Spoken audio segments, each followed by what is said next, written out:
Hey, everybody, welcome, welcome, welcome. It's so great to have all of you tune us in and turn us on. Oh my gosh, Nancy Landrum and I were just chatting before the break. Benny had to just, so as he always does, politely step in and say, hey, ladies, I hate to interrupt you, but we got to get going. And the reason that I love Benny doing that is because Benny knows me long enough and well enough to know that once I get going on a topic, I'm just like off. I'm like off to the races.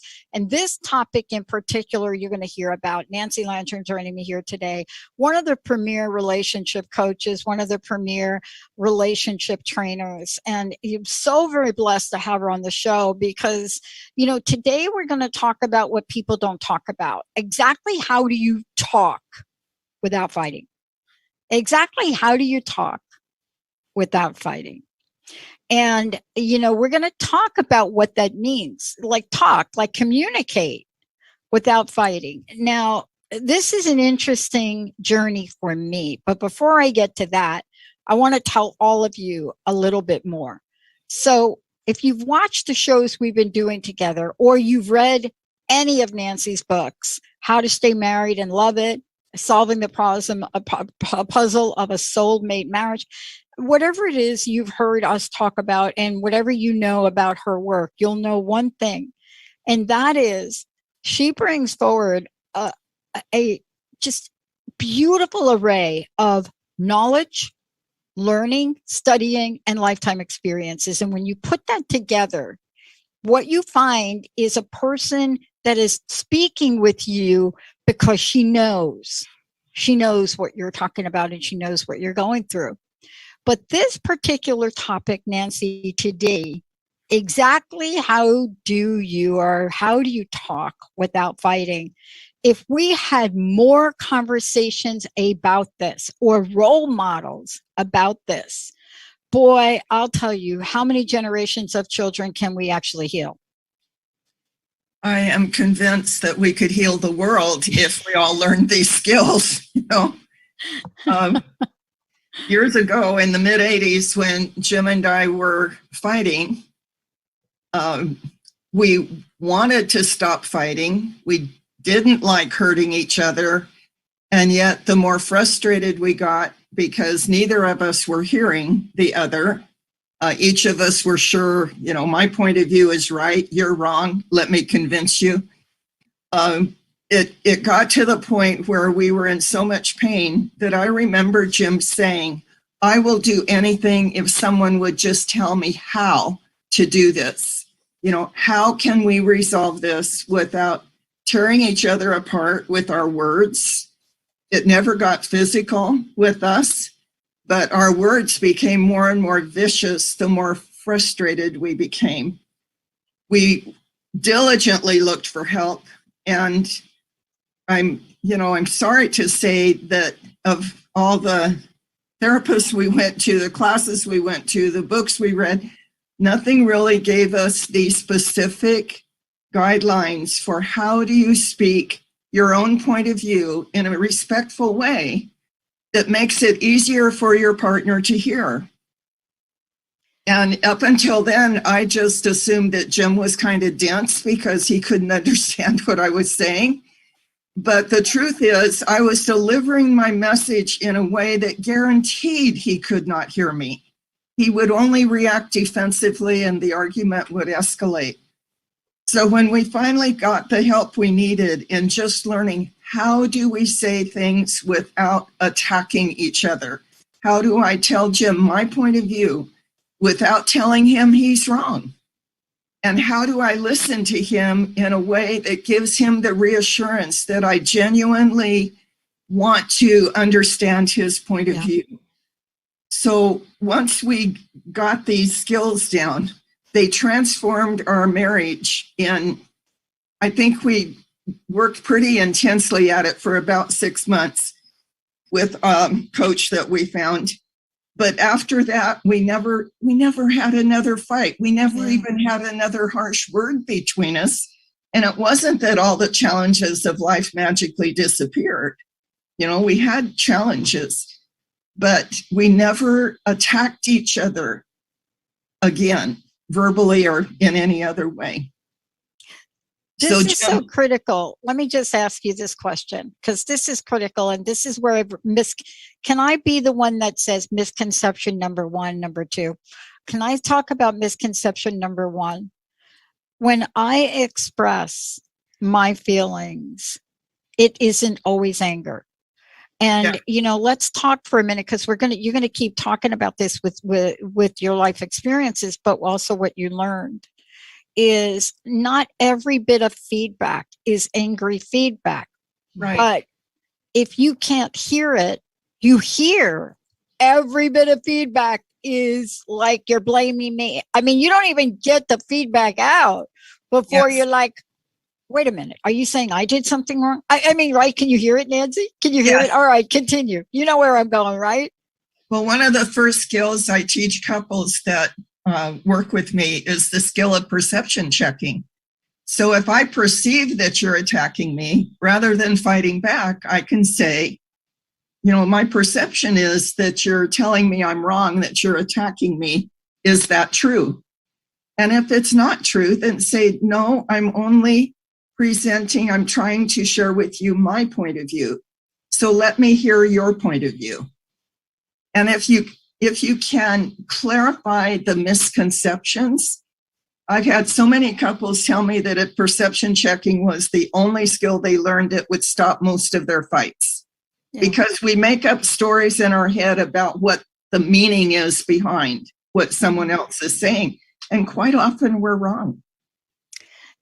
This is really interesting. And I want to talk with you about this because there are a couple of points that we have to drive home. I did a show last week on respect only because I had watched the movie, Respect, the story of Aretha Franklin, and I did not really understand the impact of that in her life.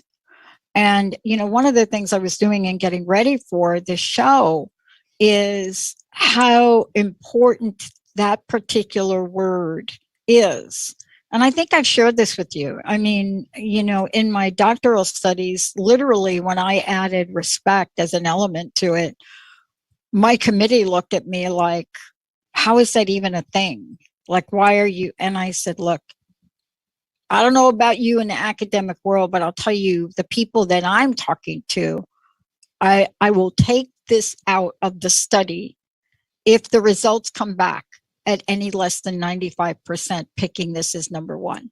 Yes. Take it out. I'll take it out of the study. But please let me ask the question. And I did.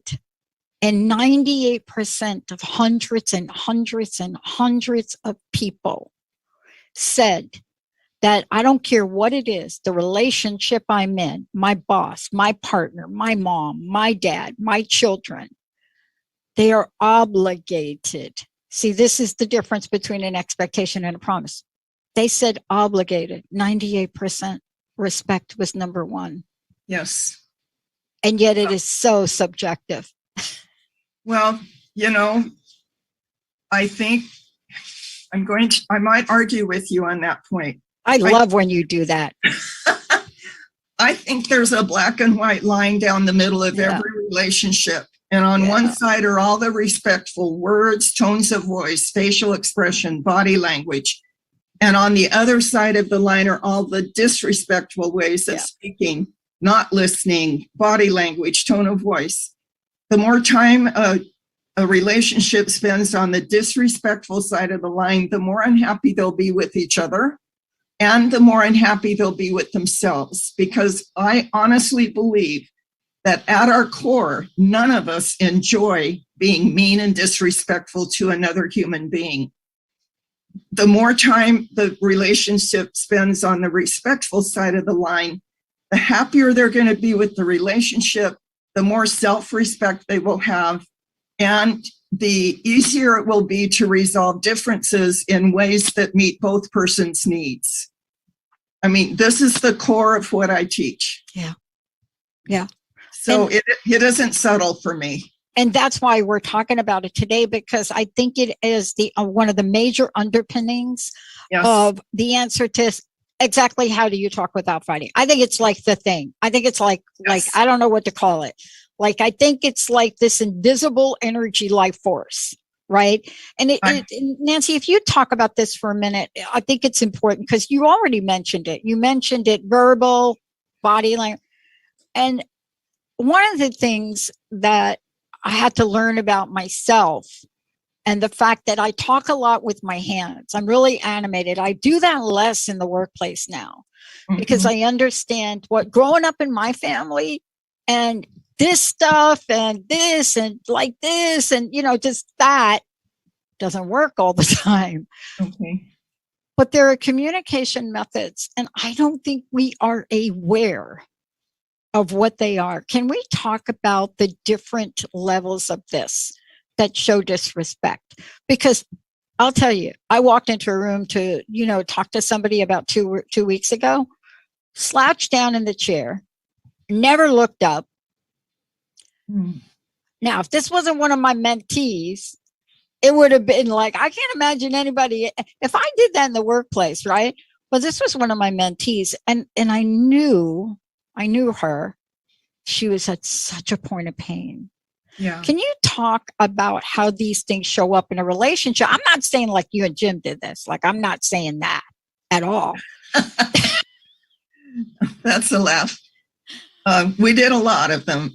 There's actually a list of very common communication methods that are all disrespectful on the homepage of my website. You can go to nancylandrum.com and download a free giveaway, and it not only includes a list of all the disrespectful ways, but also the ways to learn how to speak respectfully, communicate respectfully. What I tell couples that I coach is it's not your fault that you don't know how to do this. If you'd had families where healthy, respectful communication was the norm, then that's how you would have learned, to communicate respectfully. But our culture doesn't teach us how to communicate respectfully. The movies are bad. The sitcoms are horrible. Even cartoons for children are often full of disrespect. I call respect the medium in which love grows. Yeah. And love will die eventually if there isn't mutual respect in the relationship. So you have to have respect in order to grow a healthy relationship and make it loving and lasting. Yeah. Without respect, when the more disrespect there is, the less love there will be over time. And sometimes, that happens pretty fast. Yeah, you think? I mean, it happened so fast. Let's just talk about a couple of things that you just mentioned. If I could just jump in and ask you to comment on them. Yes. Comment. Oh, Nancy, Benny, Jamie, just too sensitive.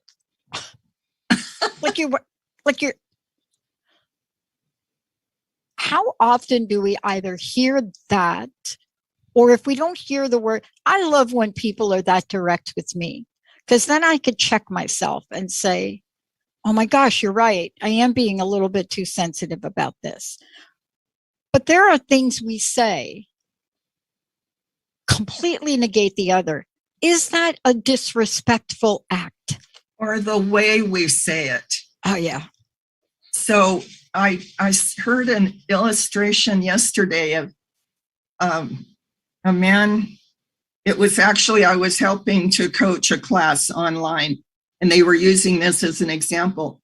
A man used words that were respectful, but his tone of voice and his eye rolling put a different connotation on the words that made it feel disrespectful. Yeah.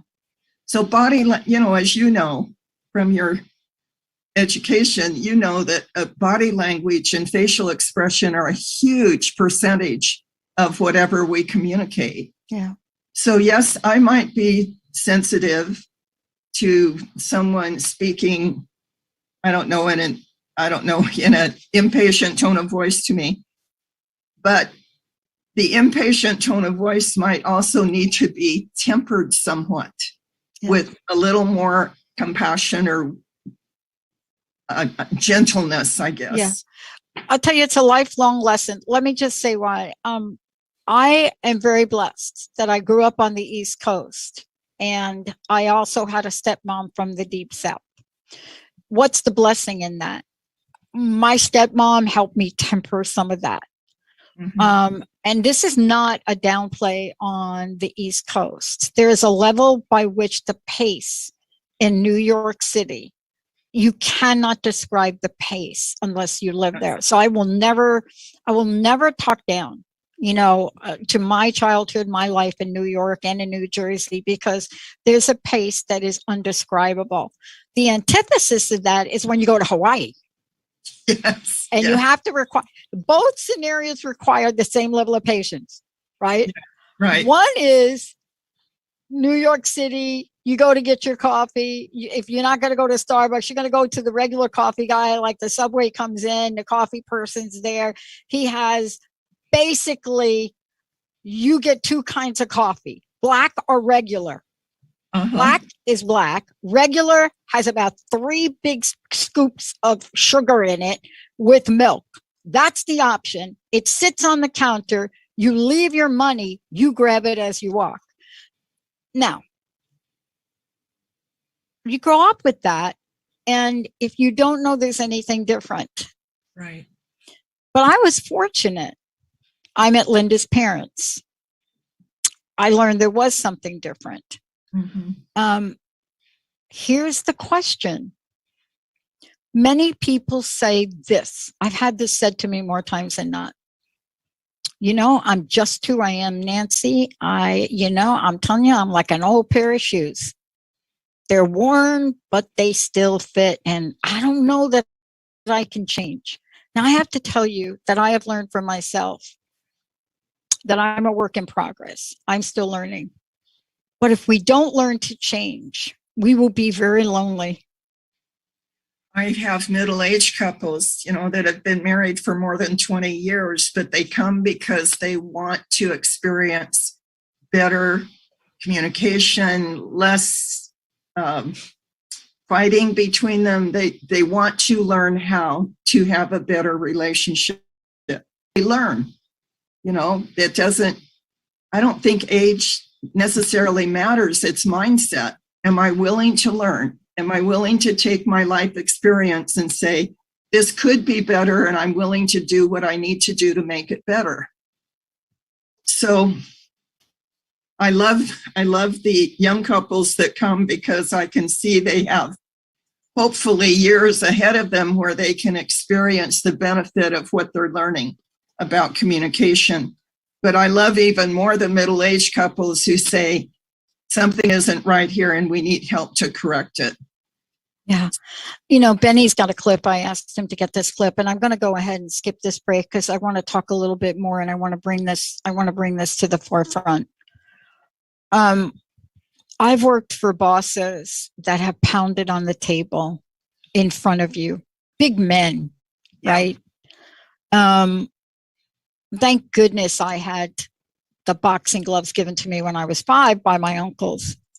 And then I had 3 of my mentors, which I've talked a lot about. And somebody heard me say this the other day. I had three important mentors later on in my career. They all happen to be African American, but does that even matter? No, it doesn't matter. Bob Davis, Carlton Brown, and Mary Louise Smith. And you could never walk in Mary Louise Smith's room back in the day when you could smoke yourself to death in the office. I'm just saying.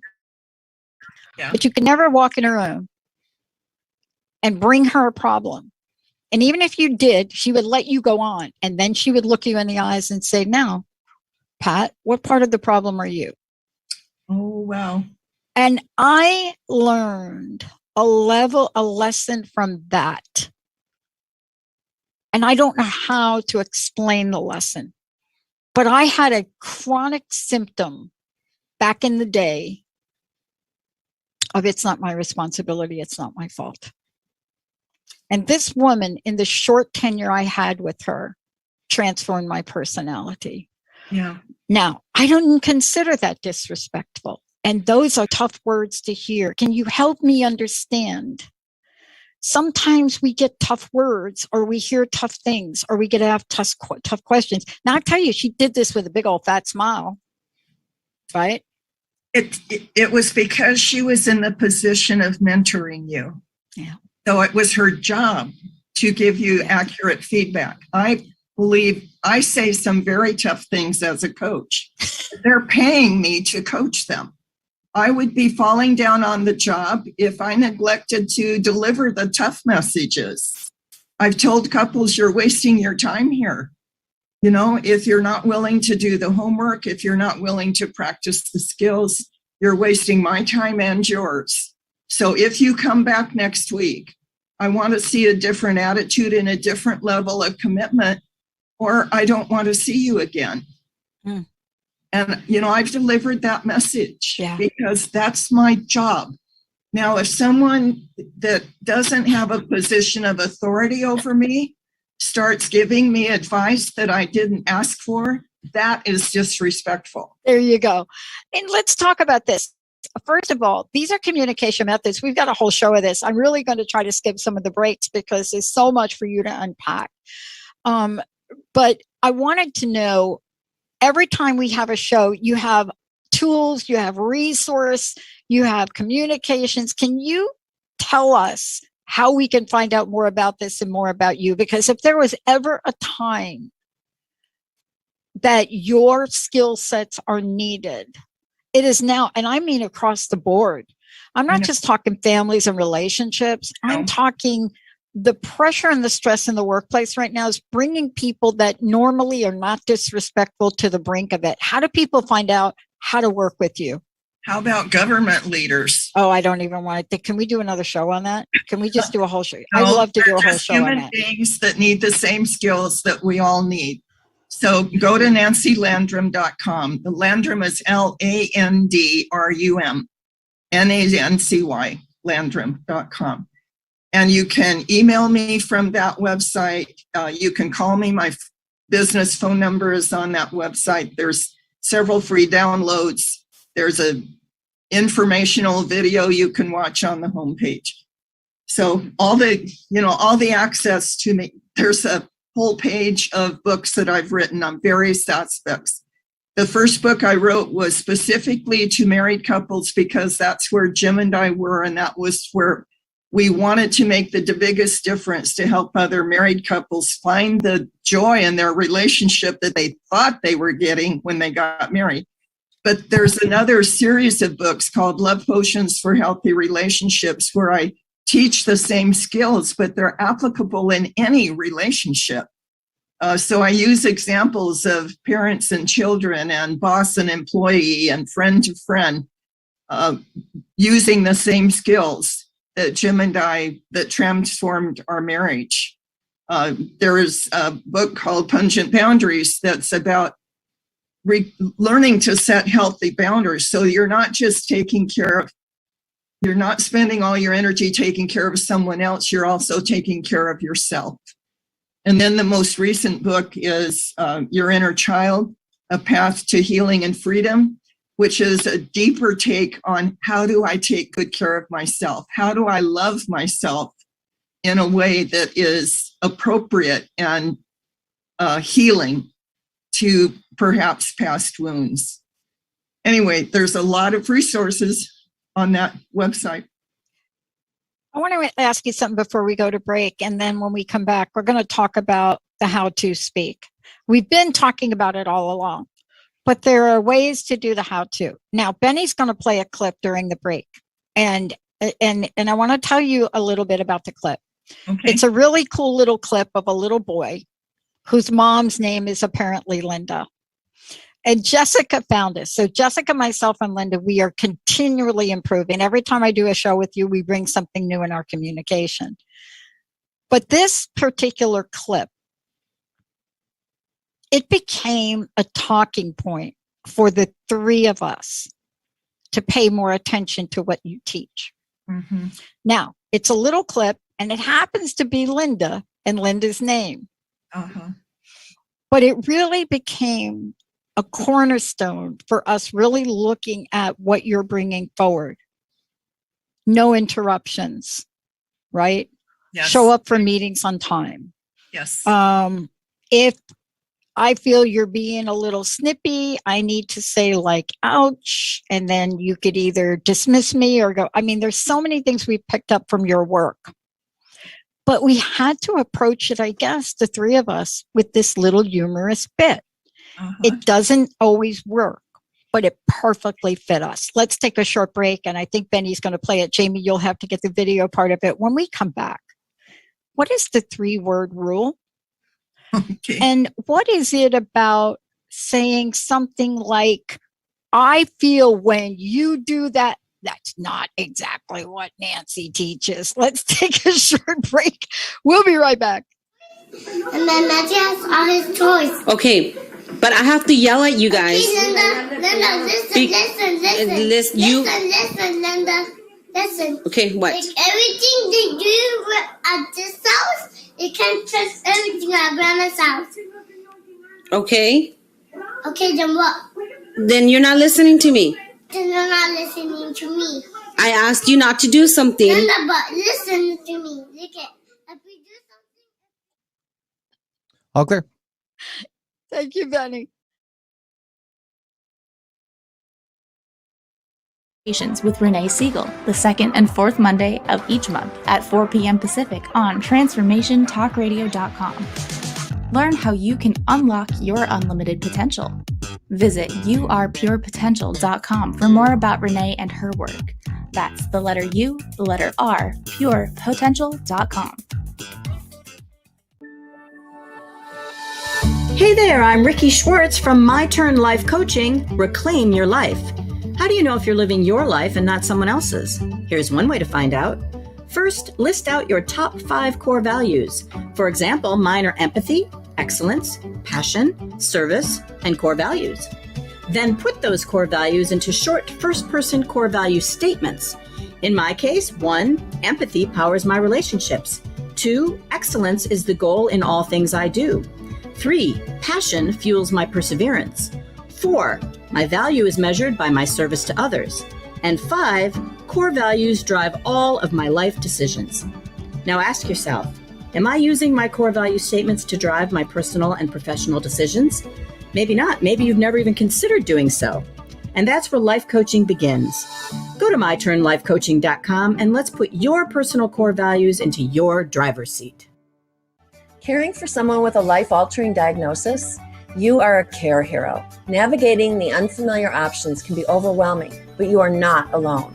Tune in to A Cup of Comfort with me, Trish Laub, twice monthly on Transformation Talk Radio. Let me guide you through your care hero journey by providing actionable information on how to care for a loved one in need. For more information about me, visit trishlaub.com. That's Trish Laub, Laub as in boy.com. Learn how to lead a happier life on Miles to Go with Brittany Miles. How to lose to gain it all. Join Brittany every second and fourth Wednesday at 1 p.m. Pacific on TransformationTalkRadio.com. Listen as coach and healer Brittany Miles shares stories that teach you about surrender. For more information about Brittany, milestogocoaching.com. Are you ready to shift your life into overdrive and stop wasting your time? If so, then I want to invite you right now to the Body Regeneration Online Academy with me, Tracy L. In a world filled with so much information, you can get overloaded and confused, left feeling like you've tried everything and still no results. If this is you, then this platform is for you to help you step into your power, your intuition, and gain clarity. You will learn simple tools that you can use as you walk down the street, and I will teach you how to grow a stronger connection to the God consciousness. Imagine having me as your coach, shifting you, uplifting you, empowering you every week, and most of all, helping you stay connected so you can navigate your life's journey with ease and grace. Nothing will be able to get in your way. Plus, you will have a community filled with souls just like you to pick you up when you fall down and support you on your wins. No one can go this journey alone. If you are ready for your live activations, check me out at tracylclark.com and join the TLC Body Regeneration Online Academy now.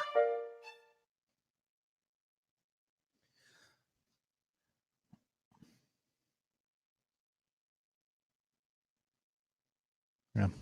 You need to bring you back there, Pat. All right. I'm sensitive and I'd like to stay that way. Hey, everybody, welcome back. It's so great to have all of you tune us in and turn us on. I love this show. And by the way, listen, anytime you have a question, the window is open for you to call in. 1-800-930-2819. 1-800-930-2819. Because this is really an important conversation. You may be thinking to yourself, well, wait a minute. I'm not in a relationship with now, but I do have 2 children and pretty much we've been estranged. Oh, okay. And so this is not just a narrow spectrum that Nancy works with people on. And we're getting close to moving into the holidays. And what if you had some new tools? You know, what if every year you're sick and tired of the turkey? What can you do about that? Can you change it? What can you change about yourself? What can you change about others? But today, exactly how? How do you talk without fighting? And we're not like talking fist fighting things. Fighting can be a whole lot of things. Before we start to get into this and talk, I just love this. We're going to learn about the 3-word rule. How do people find out about you? How do they download some of the resources you had? Because they're just amazing to me. Go to nancylandrum.com, download the free download on the homepage, or watch the video on the homepage, or go to the other pages and look at the books or look at the testimonials. I find couples that actually go to my website before they come to see me. The only thing they want to read are the testimonials. I'm so proud of my testimonials. They're great. Yeah, they are great. But the 3-word rule, we use the word feel inappropriately. We quite often we say, I feel like, or I feel that. And the rest of the sentence is normally an attacking, verbal attack. I feel like you don't like me. I feel like you did it wrong. I feel that you should do this or that. Those are not feelings, they're opinions, and they're attacking opinions. So if I'm going to speak respectfully, then I do speak from my own point of view, which is, I think that, or I believe. But when you go to feelings, the feelings is where the transformation takes place in the conversation. And the 3-word rule is I can only describe feelings using 3 words. I feel unhappy. I feel dismissed. I feel ignored. I feel unheard. Or I feel valued because you just listened to me. And I could see the intention on your face that you wanted to understand. Brene Brown has a wonderful quote that I just love. I wish I had said it. She said, connection happens when we feel seen, heard, and valued. Yeah. And when we feel seen and heard and valued, it's because someone is taking the time to genuinely listen with the intention of understanding where we're coming from. That's the listening skill I teach the couples that I work with. It's more than just hearing the words. Hearing the words is like the surface level of listening.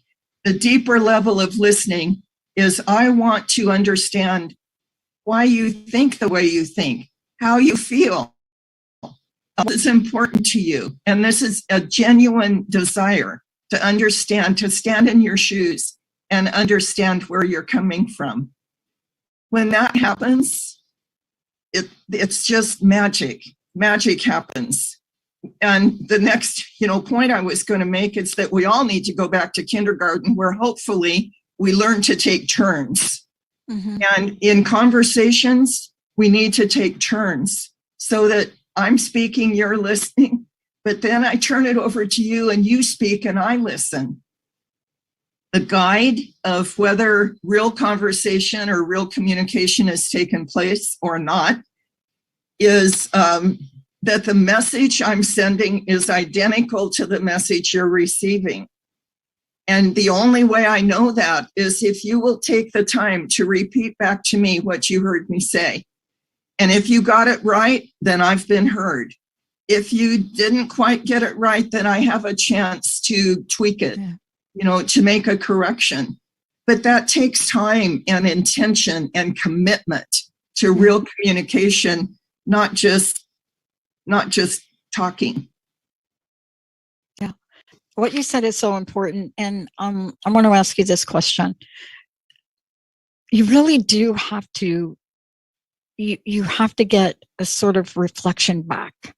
Yes. Especially if,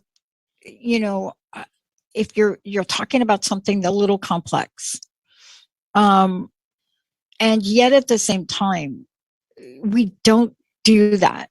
We don't do that. And I learned 3 things about that process. One is give information in smaller pieces, Pat. Yes. I'm not the most detailed person in the world. And so 9 times out of 10, I know what's in my brain, but most people don't. Isn't that true in relationships too? Where sometimes we think our partners, our bosses are mind readers. Well, that's one of the irrational beliefs that's covered in my program. We do a whole module on beliefs, and beliefs that are common beliefs that block a healthy relation or healthy communication. And that most common belief is, you love me, so you ought to know what I'm thinking. Yeah. You ought to know what I need just because you love me. That is so irrational. There's no way that we can read each other's minds. We can't step into each other's skin and actually absorb all the history and the past experiences that make up my point of view. So, expecting my partner to know what I need without being willing to, well, I've heard people, and I'm sorry to say it's mostly women, that say, if I have to tell you, it doesn't count. That is so irrational. Yeah. We're 2 very different human beings. We've agreed to be in this relationship, whatever the relationship is, boss employee or friend to friend or whatever. But we've agreed to be in this relationship, but that does not mean that I can read your mind. Or that I actually know what you're thinking or feeling inside about any particular topic. I'm sorry, go ahead. This is not always easy. And it's not always easy. No. We had a situation on Friday with one of our clients, and Jessica, of course, handled it. It was late Friday night. We sent an email out letting client know. Nothing back over the weekend, and it just stayed with me the entire weekend. And I knew that when I came in today, I had to be very clear about what the situation was, what we're going to do, what happened, and what we can change here so things like that don't happen again. But I had to pick up the phone. Yes. And I had to have that conversation today. Yes. And I knew that an apology was necessary, and that for me, I would be open to hearing what the client said. Yes. I wish I could say that you're born with that. I guess some people are born with that, but I got to tell you, Nancy, I've learned it. Can we talk about that part of listening to understand? Because when I picked up the phone later today, and I picked up the phone, I dialed, it went to voicemail, but immediately the client called me back, right? And it was like, I was just getting ready to leave you a voicemail. And then I know you like text, and I'm so glad I got to talk with you. And out of my mouth was, I'm so sorry for what happened Friday. I tell you that it's just one of the things that is for us not a standard, and I apologize for it, and I'll make sure it doesn't happen again, and I'll make some changes here. Jessica and I talked about it, and now tell me, how are you? How's everything else going? What can we do better? And then I had to listen. Yeah. Bless your heart, bless your heart for being willing to approach it openly like that. And the only tweak I might put is that sometimes sometimes people need to vent their hurt before they're ready to forgive. You know, and you jumped in with an apology quickly, and it sounds like that went very well. Yeah, because when a client doesn't respond back to your emails, and you get and you know them well enough to know that when I send an email or somebody sends an email, you get a response in an hour, and when they don't, then I need to get emotionally ready. Right. But I learned that for a lot of reasons. You know, I learned the power of recognizing when I've messed up. Yeah, definitely. It doesn't feel great. No. But if you want a relationship to last, if you want a business to thrive, you know, if you want to gain respect of your clients and your coworkers, there are things we have to learn. Can you tell us a little bit about them? And truly, I have to say to you, that was all I said. And then she said the rest, and I listened and I took notes. And then I had to speak with one of my staff members, but good for you. That's what I had to do. But to me, that's the sign of a real leader, Dr. Pat, because you're leading vulnerably. You're leading from your own humanity. You know, you're not trying to force your position on somebody else when you know something went wrong, and, you know, the buck stops with you in your organization. But isn't that true in relationships too, Nancy? Yes, absolutely. It is so hard to be vulnerable. That's why expressing a feeling versus expressing a thought or an opinion. A thought or an opinion feels more assertive. It feels more powerful. But when you express a feeling, it feels vulnerable. Your guard is down. You're letting someone see your heart. And that's a very vulnerable place, but that is where the magic happens. That is where the magic happens. I can't tell you how many, just last night coaching with this class that I was helping out some friends, I had 2 different couples I was responsible to coach in just a few minutes. And they were stating an opinion. They were stating something that was true for them. But they had both missed the point. They were not expressing a feeling. And so I made them go to a list of feeling words, which is part of the free download on my website. And I said, pick a feeling that describes what you are experiencing. And one lady fumbled around for a while, and finally she said, I feel victimized when my good friend, you know, tells stories that were only meant for her ears. They weren't meant to be shared. I feel victimized. And she was going to have this talk with her friend as she was practicing, you know, with this coaching assignment. So feelings make us vulnerable, and that's why we resist. In my online course, when I talk about what it feels like to finally express feelings and not just opinions, it's like diving off a high dive. You know, it's scary to stand up there on that high dive and think about diving into that deep pool when you're not used to doing it. You don't really know, am I going to be safe when I land? You know, that point you just brought up, I don't know what the term is for it, but I had a realization with that myself. I realized a week ago that there's one thing that I feel really vulnerable about. And what is the language? It's like a hot button. And I had to get in touch with how far back that went. And that is gossip. Yes. And so what do I mean by that is I'm talking to you about Mary, and then Mary's talking to me about you, or I'm complaining about you, and you're complaining.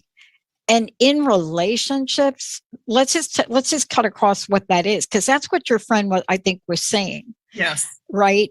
That goes so deep. It's betrayal. And you know, and I learned years ago through experience that gossip and complaining are core issues that can destroy an organization and a relationship. Yes. It's betrayal. It's that simple. It's a form of betrayal. To have someone that I work with or a friend be talking about me behind my back to someone else. Yeah. If it's important enough, come to me.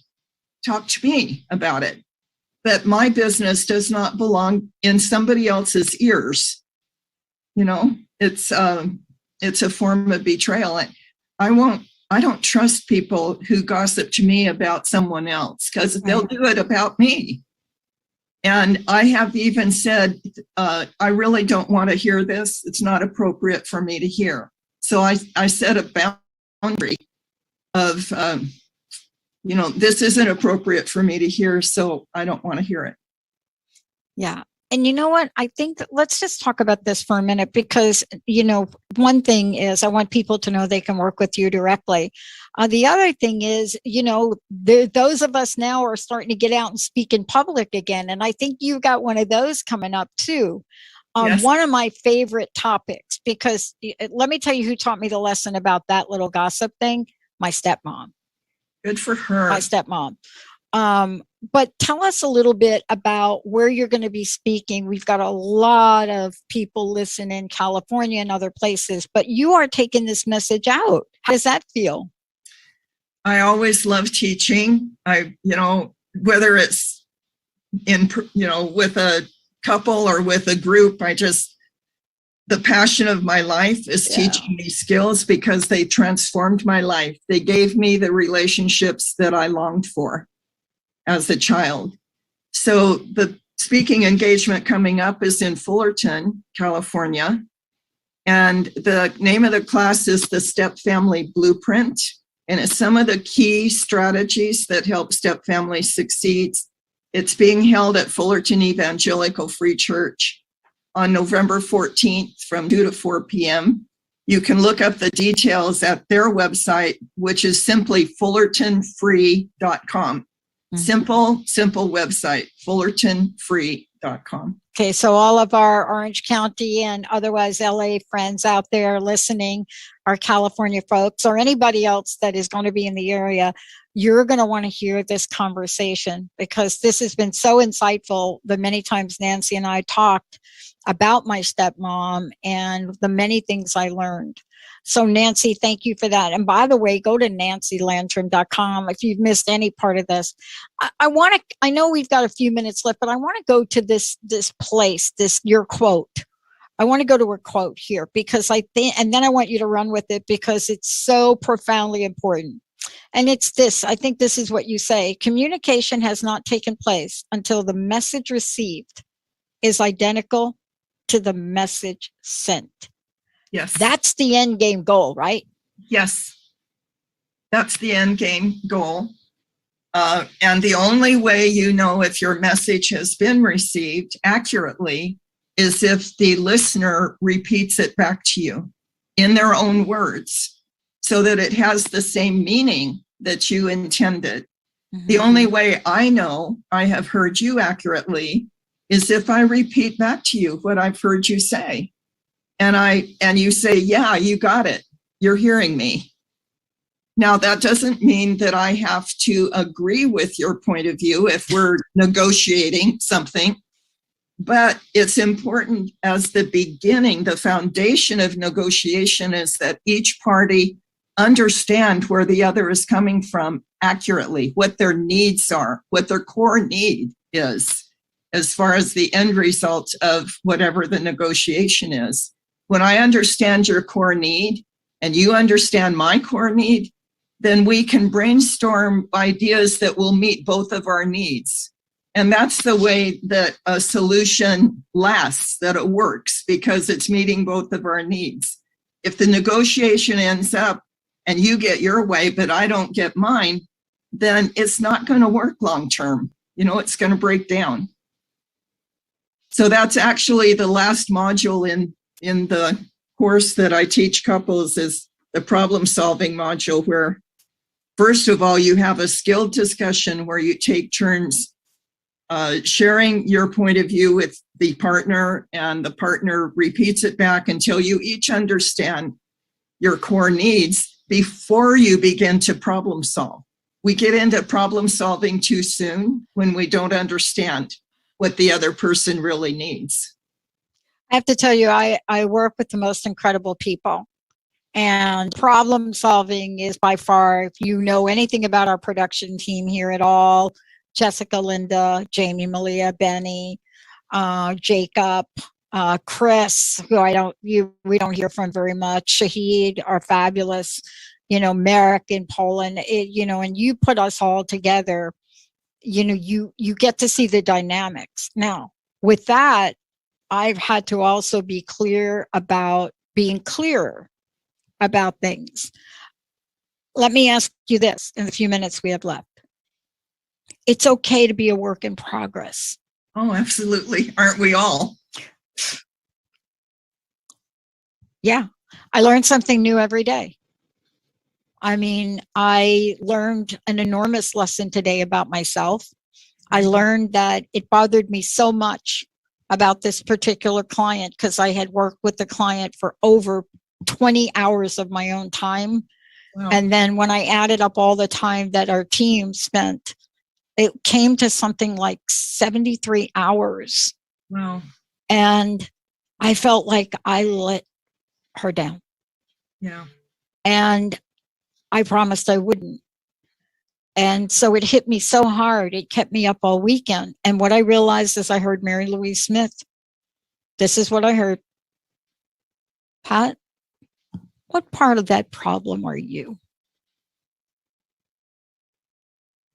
Now, there's no point in me trying to jump in and fix it without hearing what can we do better. Can you talk in the few minutes we have left about the significance of being understood?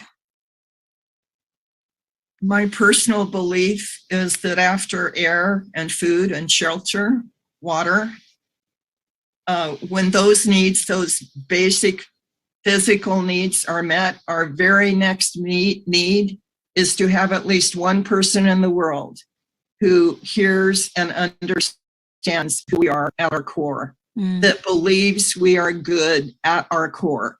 We can make mistakes, we can flub it up, but the forgiveness is there because that person knows that at my core, I'm a good person, and they're willing to hear and understand who I am. They get who I am. I just had an experience Sunday. I loved having lunch with a dear friend. We've been friends for, 25 years or so. And she asked a very direct question. And I kind of fumbled for a few minutes and then began to answer her very vulnerably. The question was, how are you and God doing? What's your relationship with God? And, I kind of go back and forth with God. I trust him, trust her, or I doubt and I'm afraid. I kind of go back and forth. So I answered very vulnerably, and it was obvious I was uncomfortable. She sent an email apologizing for asking the question. And we had a Zoom call yesterday where I said, please don't ever again apologize to me for asking any question. You're the kind of friend that can ask the tough questions, and I welcome it. It made me stop and think. I spent, the next couple of days thinking through how I had answered her and what do I want to change about my side of the relationship with God or the universe, whoever that is, to make it more trusting so that I feel more loved. It was a valuable question, but she's the kind of friend, I told her, you can ask me anything, anytime. But we're lucky if we have one or two people in the world that we can say that to. Yeah. And I'm very fortunate that I do. I'm very fortunate that I do. And we can change. Absolutely. Our behavior of the past. Nancy, thank you for today. Last question. What's your personal message? And also, please give out your website again. The personal message is love isn't enough. Love thrives on respect. And if you don't know how to give and receive respect, even in the midst of conflict, then your love will suffer. My website is nancylandrum.com. Thank you so much for this, Nancy. I'm always excited about what you're going to bring forward, but this one right here, this is a powerful tool so that we can learn how not to hurt another and not to hurt ourselves. Thank you, Dr. Pat. It's always a privilege to be with you. Yeah, boy. And no, I will not say to any of my folks, what part of the problem are you? That doesn't work for everybody.